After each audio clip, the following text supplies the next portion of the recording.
दो बेहतरीन crime murder mystery series जिसे तुम्हें जरूर देखना चाहिए अगर तुम्हें ट्रू डिटेक्टिव या फिर माइंड हंटर जैसा शो देखना पसंद है तो।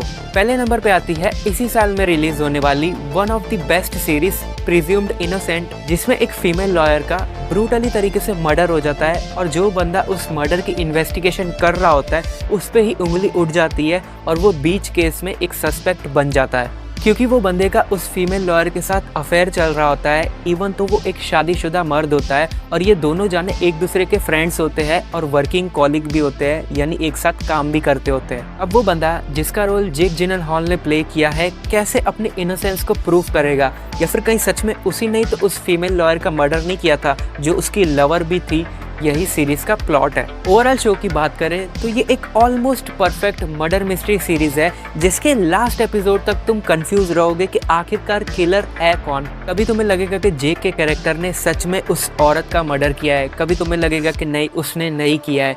सीरीज तुम्हें गुमराह करने में बढ़िया काम करती है और जब भी एंड में रियल किलर रिवील होगा तब तुम बिल्कुल भी एक्सपेक्ट नहीं कर रहे होगे कि ये ट्विस्ट देखने को मिलने वाला है। तो अगर तुम्हें एक कम्प्लीटली सस्पेंस से भरी हुई क्राइम सीरीज देखना चाहते हो जिसमें कोर्ट ड्रामा हो, फैमिली ड्रामा हो, देन 2024 की presumed innocent is a must watch.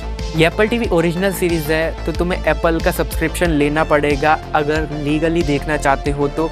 Total 8 episode है, 40 से 50 मिनट के, इंग्लिश में ही देखने को मिलेगा, हिंदी डब अवेलेबल नहीं है, but definitely check it out. बात कर लेते हैं लिस्ट की दूसरी सीरीज 2022 की under the banner of haven, जो कि एक सच्ची घटना पे आधारित है, यानी based on a true story पे है। 1984 में दो भाई रॉन और डैन ने उनकी सिस्टर इन लॉ यानी बाबी और उसकी सिर्फ 15 महीने की बच्ची का ब्रूटली तरीके से मर्डर कर दिया था और इस केस की इन्वेस्टिगेशन में दो डिटेक्टिव अपनी पूरी जी जान लगा देते हैं उन दोनों भाइयों को पकड़ने के लिए। यही शो का प्लॉट है। ओवरऑल शो की बात करें तो under the banner of haven एक काफ़ी ही ज़्यादा स्लो पेसिंग वाली डार्क सीरीज है। मतलब शो के स्टार्टिंग से लेकर एंड तक जैसे जैसे तुम्हें धीरे धीरे करके पता लगेगा कि क्यों उन दो भाइयों ने उस बेचारी माँ और उसकी बच्ची को मारा, वैसे वैसे करके तुम्हारी इंसानियत पर से विश्वास उठने लग जाएगा। बेसिकली ये तुम्हें अंधविश्वास का बहुत ही कड़वा सच दिखाती है कि कैसे कोई इंसान भगवान के नाम पे अपने आप को हैवान बना सकता है। बाकी इसके अलावा सीरीज के अंदर जितने भी एक्टर्स है हर एक का काम ऑस्कर वर्दी था, सबकी परफॉर्मेंस जबरदस्त थी, स्पेशली एंड्रू गारफील्ड की। He literally nailed the character.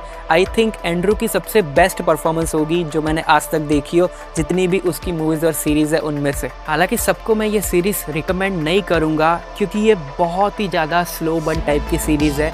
कई लोग इसे चालू तो कर देंगे लेकिन दूसरे या तीसरे एपिसोड में ही शायद बीच में छोड़ देंगे क्योंकि ये तुम्हारा अच्छा खासा अटेंशन और टाइम मांगती है। सो अगर तुम एंड्रू गारफील्ड के बड़े वाले फैन हो या फिर तुम्हें स्लो पेसिंग वाला कंटेंट देखने में दिक्कत नहीं आती जिसमें फुल ऑन प्योर ड्रामा हो और रिलीजियस स्टफ हो, देन 2022 का under the banner of heaven is a great option to check out. Disney plus Hotstar पे मिल जाएगा। टोटल 7 एपिसोड है, एक घंटे के, और लास्ट वाला तो 1.5 घंटे का था। सो ये थे मेरे टॉप 2 क्राइम जॉनर वाले सीरीज के रिकमेंडेशन। अगर तुमने इन दोनों में से कोई भी सीरीज देखी हो या फिर दोनों ही देखी हो देन मेरे को कमेंट सेक्शन में जरूर बता के जाना तुम्हारे थॉट्स कि तुम्हें ये कैसी लगी। और अगर तुम्हें इसी तरह की और भी अच्छी सीरीज या मूवीज के रिकमेंडेशन वाले वीडियोस चाहिए हो देन चैनल को सब्सक्राइब कर सकते हो। मैं मिलता हूँ नेक्स्ट वीडियो पे। सी यू सून। देखता है क्या रसुआ गया